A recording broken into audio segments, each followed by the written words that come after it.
और क्या चल रहा है पूछते हैं यतिन से। तो पिरामिड में तो आपने बता ही दिया था क्या चल रहा था, लेकिन अभी कहाँ फोकस है? अनुज, पावर सेक्टर की बहुत बात हो रही है। एनटीपीसी, पावर ग्रिड, ये सारे स्टॉक्स काफी दिनों से फोकस में। इनफैक्ट एनटीपीसी आपको नए 52 वीक हाई पे दिखेगा। तो पावर सेक्टर पे काफी लोग फोकस कर रहे हैं, लेकिन पावर सेक्टर का जो एक इंपॉर्टेंट पार्ट है वो है डिस्कॉम्स, यानी जो डिस्ट्रीब्यूशन कंपनीज हैं। और इंडिया में ज्यादातर जो डिस्ट्रीब्यूशन कंपनीज हैं वो सरकारी हैं। तो जो स्टेट गवर्नमेंट है उसी की एक यूनिट होती है जो बिजली सप्लाई करती है।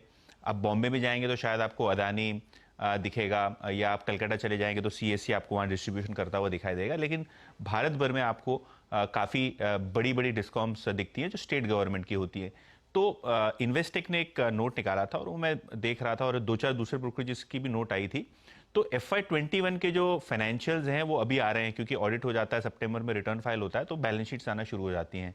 तो अगर आप पिछले फाइनेंशियल ईयर की हेल्थ देखें और जिस हिसाब से सरकार ने उज्ज्वल स्कीम और काफ़ी सारी सब्सिडीज और बेनिफिट्स दिए थे स्टेट गवर्नमेंट्स को ताकि डिस्कॉम्स की हेल्थ सुधर जाए, वैसा कुछ नहीं हो रहा है।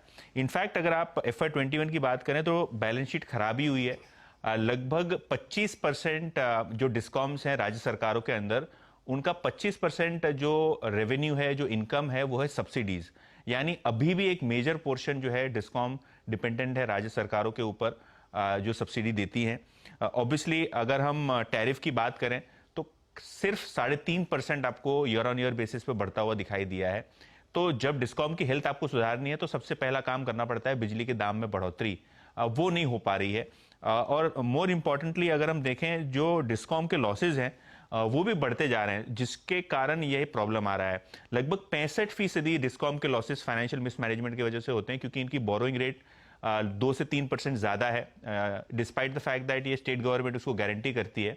और 35% अभी भी डिस्ट्रीब्यूशन लॉसेज हैं, जो लॉस का एक बड़ा हिस्सा है। तो इस हालत में अगर ये कंटिन्यूड रहेगा, despite the fact that central government इतना पुश कर रही है रिफॉर्म्स को पावर सेक्टर के लिए, तो ये जो इंक्रीमेंटल कैपेसिटी एडिशन की बात कर रहे हैं, REC PFC की हम बात कर रहे हैं, तो कहीं ना कहीं ये कितने दिनों तक ये फंडिंग कर पाएंगे? ये एकदम बिल्कुल ही ये QE जैसा है, जब सरकार इसको 2-3 बार चलाती है फिर भी ये रिवाइव नहीं हो पा रही है। तो एक मैटर ऑफ कंसर्न है। ये देखा जाएगा कि आने वाले 6-12 महीनों में जब नई नई कैपेसिटीज आ रही हैं, कैसे कोप अप करती है डिस्कॉम्स।